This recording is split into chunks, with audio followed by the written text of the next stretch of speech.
Right, and good evening and welcome to this edition of Mock Ad Hoc. I'm your host, Johnny B, and I help fantasy owners get prepared for the preseason, get you ready for that live draft in August or September. And by looking at the playbook tonight, yeah, that's right. We got on tap tonight is the barbell technique. And, what does that mean? Well, it's one of these. Do a little weightlifting here on Mock Ad Hoc, but essentially what I got here is on the board. If you look at the first round, we're going to say that you're the 8th overall pick. So you got 8, 13, and 28. And that's the results. So, again, welcome, Dave. Welcome, Quinn. Dave, how are you tonight? Doing great. Looking forward to it. Nice. Quinn, how are you? Outstanding. Good to see you, gentlemen. And he's got no shades on. I love it. No Steeler memorabilia. Dave, we'll start with you. There's some statistics out there. There's a lot of owners, fantasy guys looking for a different strategy. I personally used this last year. I really like this technique to start off. You get the best of both worlds. You get two really good catchers of the football. Again, you're slot 8, 13, and 28 on a standard league. What do you think about this style, the barbell technique? Yeah, I don't mind it too much. I really feel like you want to get one really good runner, and if you're picking at 8, you've got some potential guys that could fall to you. You might have LaShawn McCoy, but Jeremy Hill's pretty close in that scenario if you're trading for Antonio Brown on the front end. So it looks pretty good as long as you can piece it together with 2 top-end receivers and one maybe not 100% A, but I think we had him last week. We talked about him maybe being the 11th best back, which makes him a number 1 back in a 12-team league. Good. Quinn, what are your thoughts? I mean, you start out wide receiver. I know that might not be your, trademark, but tell me your thoughts on this. I kind of like it, too. I mean, if you can get, just looking at it right there, depending on what happens in Tampa, Mike Evans could be a top 10, 12 receiver. If you have 2 of the top 10, 12, 15 of the receivers, now it's okay if your backs don't dominate or if your quarterback doesn't dominate. So I kind of like it. When you look at the end of the year, if you got a 10-team league and there's 30 starters at receivers and you have 2 top 10 receivers, you're going to be doing pretty well most of the weeks. Yeah, I like it. And Dave, I mean, would you say Mike Evans is falling ADP, average draft pick? Is he around 28? Are we not too far off with that? This is a real live mock, by the way, on my board. So tell me, I was the 8th slot. His ranking is right around there. His ranking is around 27. I think he's going in mocks anywhere from 25 to 32, 33. The other guy you can see right there might be T.Y. Hilton, who's hanging around that 30, 35 range. So one of those guys, a pretty solid number 2 receiver. If you can get him, not a bad idea.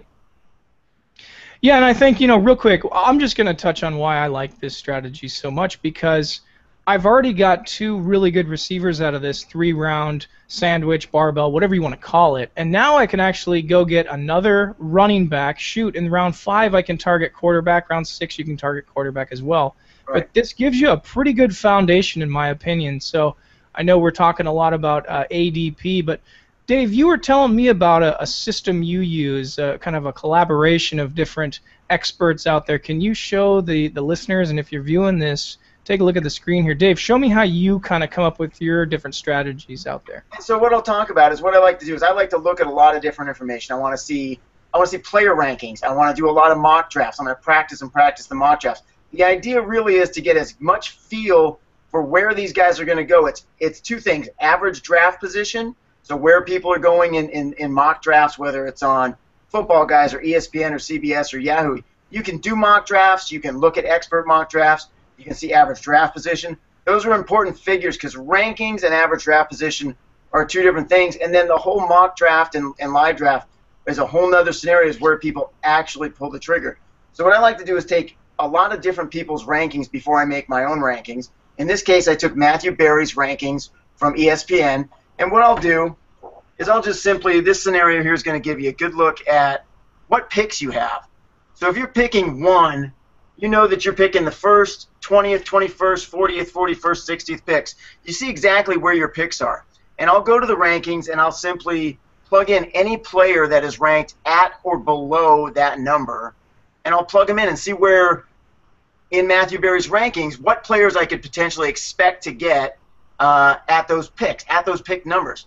So if we look here on the side here, I went with Adrian Peterson at 1, Calvin Johnson, A.J. Green was ranked 21st, so I took A.J. Green, and I've got 2 stud receivers. Now, is it going to work out like that? No, but if that falls the way his rankings are set, that's pretty sweet. AP with Calvin Johnson and A.J. Green, DeAndre Hopkins at 40, where I passed on Russell Wilson because I realized I could get Big Ben at 60. If I can get Ben at 60, why not pass on Russell Wilson at 40 and take DeAndre Hopkins? Then I've got a stud third receiver.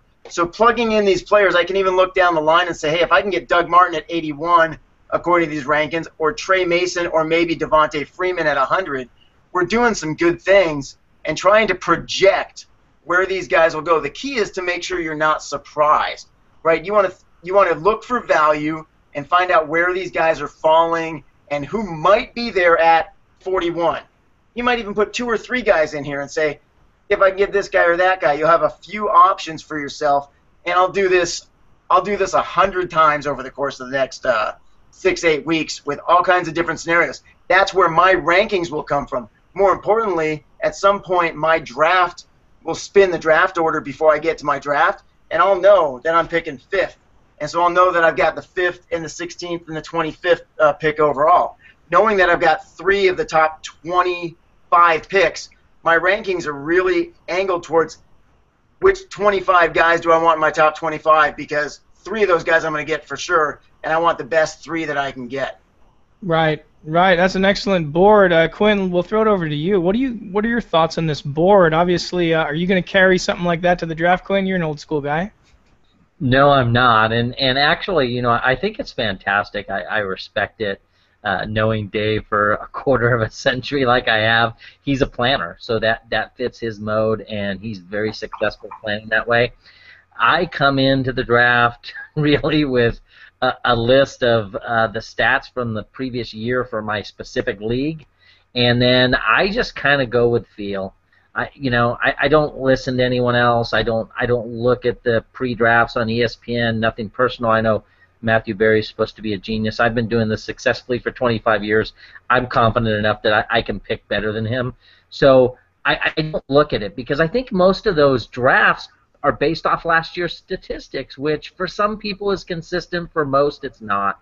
Right. So I'm going to go with the flow. I'm gonna watch what's happening at my draft, who's being picked before me, and I am going to look at a list similar to Dave's. It's just not going to be as detailed or planned out, and I'm just going to react.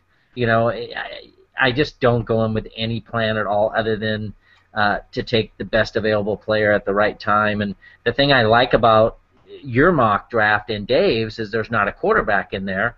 I may take a quarterback in the first round depending where it's at, but if that quarterback run starts and the first 4 or 5 are done, really you can wait till round 5 or 6 to get a Romo or Roethlisberger or whoever else you want. So that's what I like about your guys' drafts, looking at it. But no, I won't have any clue what I'm going to do until the draft starts and the person before me drafts. That's just kind of the way I like to do it. But I do think it's great to plan ahead the way you guys are. And depending on your personality, you can wing it like I do or have it all written out ahead of time.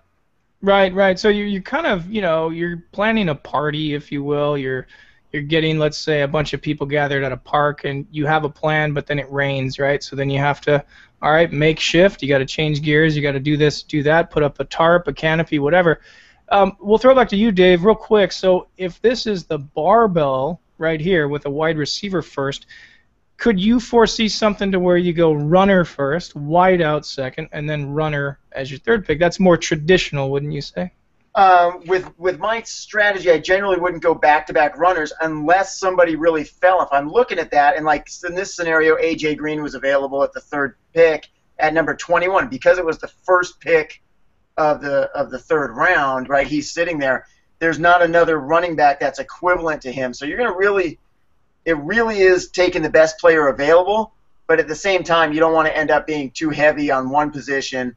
I tend to go heavier towards the wide receivers, but that's really a tiered thing. So really I've got A.J. Green and Calvin Johnson are in the top tier of running backs, and by the time you get down to 21 or 22 overall pick, there's no top tier running backs. I've got my one running back, and now I've got 2 top tier or tier 1 receivers. Let me take you through a quick scenario where we pencil in a couple things. If we look at a scenario with, and I'm gonna literally do it right now. If we look at picking at number 5, and at number 5 they have Le'Veon Bell ranked number 5, so I could take anybody below number 5 that he's got ranked. So I would go ahead and take Bell. So we'll put Bell in there at number 5, and then we're gonna go with the 16th pick would come back to me in the second round. I look down at 16. Dez Bryant is ranked 15. Bummer, can't take him. But Jordy Nelson is 16. Odell Beckham Jr. 17. I'm perfectly comfortable with Jordy Nelson right there. So you take Nelson with the second pick using the strategy, and then we go down, and we're looking at 25, and that's Frank Gore, Alshon Jeffrey, Mike Evans. Of those guys, I'll take Alshon Jeffrey. I'll take another strong running back, strong receiver. So now I've got 2 wide receivers and a very good number 1 running back, and I'm in the 4th round, and I'm picking at number 36. Looking at 36, some of the options are Joseph Randle, Jonathan Stewart, Peyton Manning, and I'm looking who won't be available, because once I go to the next pick at 45, who won't be there? Latavius Murray's sitting there at 45, so I know I can get a pretty good running back there as I'm strategizing. So I'm going to go running back with that 45 because I see him down there. And at number 36, I'm going to take Joseph Randle, and I'm going to fill in that second spot. So Randle from Dallas could be a great number 1, and could end up, doing what Murray did last year. So then we just talked about this, Latavius Murray. I'm going to pile up on running backs because there's no great receivers right there. So tell me one more time, you had Bell as your number 1. I'm going to try to put this up on the board so people can see. You said Bell, Jordy Nelson. Who was your 3? Alshon Jeffrey, and then Joseph Randle and Latavius Murray. So I'm heavy on running backs because we don't know Bell's situation yet, right? So I'm a little heavier there. Right. As I get down farther into 56, 1, 2, 3, 4, 5, picking in the 6th round at 56, I still don't have a quarterback. Well, there's Drew Brees, Matt Ryan, and Ben Roethlisberger sitting there at those picks. I could take any one of those guys. So for the sake of this 6th round, we'll take Drew Brees. Right. Now I got a quarterback. Now I got 3 running backs, 2 great wide receivers, and a quarterback that I'm projecting in these spots. As I go to 65, I see Rashad Jennings, Sammy Watkins, Martavis Bryant at 69. I actually love Bryant, and I like Jennings, but I'm pretty good on running back. So Martavis Bryant, right there is a pretty nice pick. Right. So all the way down the list, 67, and we know which picks we've got. And if we take a look, we're just looking at our numbers, right? We're picking 5, 16, 25, 36, 45, 56. So as we pick all the way down that side, we're just looking for guys that fit in. And really it's just about training your eye which players are going to fall to you in your prospective draft positions. It's not about I'm set in stone on this guy. If it goes one way, it goes the other way. I've got players that are constantly, when you do 20 or 30 mock drafts, which Quinn will never do, you will constantly draft the same players because they'll fall to you in certain spots. You'll know these guys are available. It's not, these are great because they give you an idea. Real mock drafts, which are fake drafts, so they're nothing real about them. But when you do a mock draft, you see what players actually fall and to what position. Right. You're constantly thinking, I value this guy more than everybody else does, or I never seem to get this guy in a mock draft because he's always taken too early. Like, I'll never get Todd Gurley because people, in my mind, overvalue him by a full round or 2. So he's never on my radar because he's already gone by the time I would think to pick him. So Quinn, is this kind of something like sorry, Dave, is this more something like if you're overstudying on preparation and mock drafts, are you surprised when guys fall to you, or are you just kind of like, yeah, that's why I researched so much, that's why I prepared so much, and these other owners are missing out on a guy? Is that something where like guys fall to you and you're not really surprised because you've been doing so many mocks? I think that's the advantage of doing the mock is other prepared players in the leagues we're in, people who've been playing as long as us, are going to do something similar. Mm-hmm. And depending on where you're studying from, you see a lot of similarities. So I've never done a mock draft in my life, but after watching Dave present that, I think I'm going to do a few this year. And the full benefit is more just to know what the pattern is so that I can react differently. It doesn't mean I'm going to take the same person the mock drafts took in 20 or 25 or 30, but knowing who they're going to take might allow me to sneak up and take a sleeper or do something else. So you have to know where that guy might potentially go. That's the key. If you've got your eye on, and I'll tell you right now, I hate to tell Quinn this, but Martavis Bryant is a great value at around the 7th round or 8th round as a third receiver. I want that guy. He's a great deep threat. He's the #1 deep threat in a huge passing offense, right? You know better than anybody. Yeah. He's going to have a huge year, and he's ranked low. Now, I also have to know that Quinn is a Steeler fan, and that no matter what amount of studying he does, he knows Bryant is a steal at that pick. Right. So, another strategy is to know your people, obviously. All right, so let's... Jonathan, the other element of that is knowing what's going to happen is exactly what Dave did. If you can take a Drew Brees or a Ben Roethlisberger or Tony Romo in the 6th round, a lot of people freak out when that quarterback run starts, right? The first quarterback's taken, the next person automatically takes a quarterback, and the next and the next. And for my strategy, I don't fall into that trap because you're getting in Dave's strategy right there, you're getting a top-of-the-line receiver in the 2nd round and another top-of-the-line receiver when you're still 6 rounds later still getting a top 10 quarterback. What kind of receiver are you going to get in round 6? You're lucky if you get a top 30 receiver. So That's true. Knowing in these mock drafts that after that first 4 or 5 quarterbacks go that maybe nobody else leaves the table for 5 rounds allows you to go get that higher qualified player and sit back, because really what's really going to be the difference between Drew Brees and whether you take a Peyton Manning in the top 2, there's not going to be a big difference. You could get 4 quality players between the 4th quarterback taken and the 5th or 6th quarterback taken, and that's where you gain a lot of points on the competition. Yeah, you were mentioning last year, it's a lot about, or last show, also last year too, but with tier structuring, that actually helps you whether it's an auction draft or a serpentine regular standard league. But let's do a little ad hoc right now. Let's move it over to Quinn, because he's telling us that he doesn't do a lot of mock drafts. You're going to do one right now, so we'll kick it off with a little ad hoc. All right, Quinn. So back to my board. Dave gave an example of the 5th slot, 10-man standard league. We're going to leave Le'Veon Bell. We're going to leave Jordy Nelson there. I want you to give me the 3rd round pick. Dave, give me the digits on that again. It's 5, and then what, and then what? You're picking at number 25 overall in the 3rd round in a 10-man league. So, Dave, give me 3 options for Quinn to choose from on somewhere in that 23 to 26 range. Okay, so believe it or not, potentially somebody could fall to you. A.J. Green is ranked 23rd. Randall Cobb is 24. Frank Gore 25.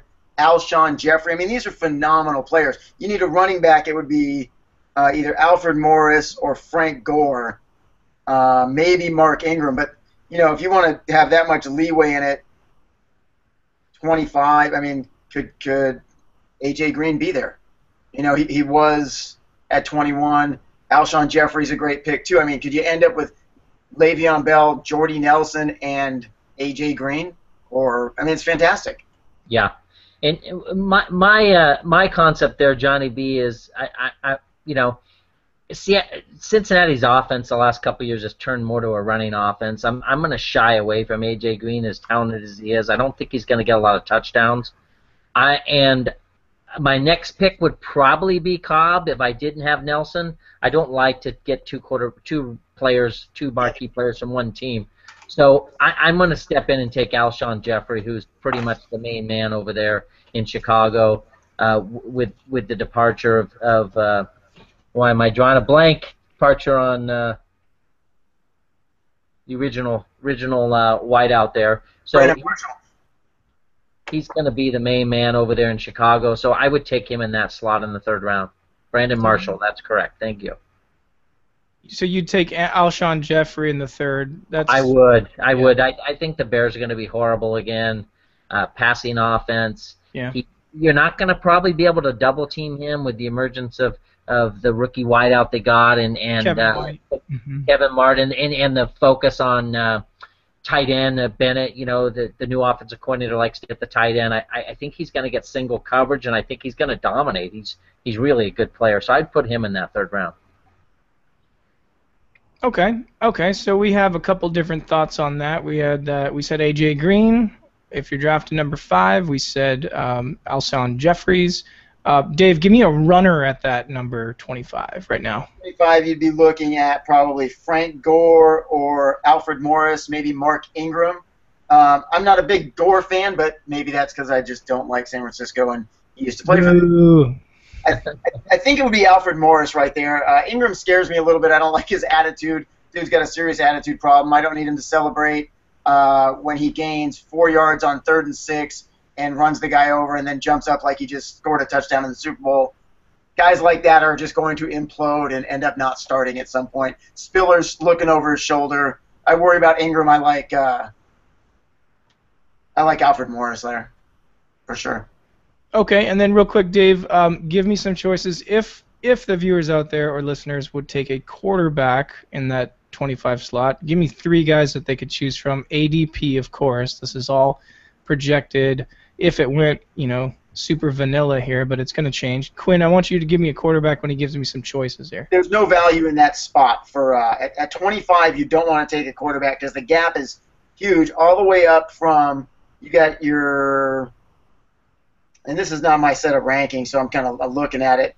Andrew Luck is way up there, right? So he's not going to be available at 25. He's at 15. And then there's really the next ranked quarterbacks are Peyton Manning, Russell Wilson, all the way down at 39, 40. But if it's not coming back around to you, the next guy on the board is Peyton Manning or Russell Wilson. I think a lot of guys have got them flipped right there where Russell Wilson is ahead because of the rushing yards, because of Jimmy Graham, and maybe some more passing touchdowns there this year. So, yeah, you'd be looking at Russell Wilson or Peyton Manning in that spot. If you felt like it wasn't going to be able to get back to you at the next pick, which, is a long ways off at 5, you're picking 25 and 36. You got 11 guys going. Quinn, who would it be? Let's just say this is just you're doing a mock draft, something you don't do a lot. What 25? Who is it? Is it Wilson? Is it Peyton Manning? Is it somebody else? Is it Tom Brady? Do you reach on that? Ooh, Tom Brady's in the 10th round. Yeah. If I have to take a quarterback there, I'm actually going to go with Roethlisberger. Just off the cuff, if I have to rank who I think the order for this year, I think Breeze is going to drop down. New Orleans is realizing they can't win passing 40 times a game. They're going to start running the ball. I think Luck's going to be the number 1 fantasy quarterback, followed by Aaron Rodgers, and I got Roethlisberger 3. I think he's going to outdo Manning. I think he's going to outdo Brady. Those guys are getting older. They don't have as many weapons offensively. So I would put Roethlisberger above both of them, actually. Okay, so here's my point about mock drafts. Maybe you're right, and I like Ben Roethlisberger a lot this year. But the point is, don't draft Ben Roethlisberger at 25 if you can get him at 60. It's all about value. If you really, really want him, you got to see where he's falling and see what those mock drafts look like and see what's happening. Don't draft him at 25 if you can get him at 36 or 45 if you're coming 2 rounds later. And if all the data says Roethlisberger's going later, take a better player in that position and wait to take him. Have a backup plan for Romo or one of these other guys. Somebody else could jump up and take him 2 rounds early. Know the guys in your draft. But that's what the value is all about, making sure you don't draft a guy 60th or 25th who you can get at 60. Last year I took Andrew Luck in the 4th round, and I was sweating it the whole time. I wanted to take him in the 2nd, but I waited and waited and waited, and he was still sitting there. And it made the whole season from that perspective, but it's all about value.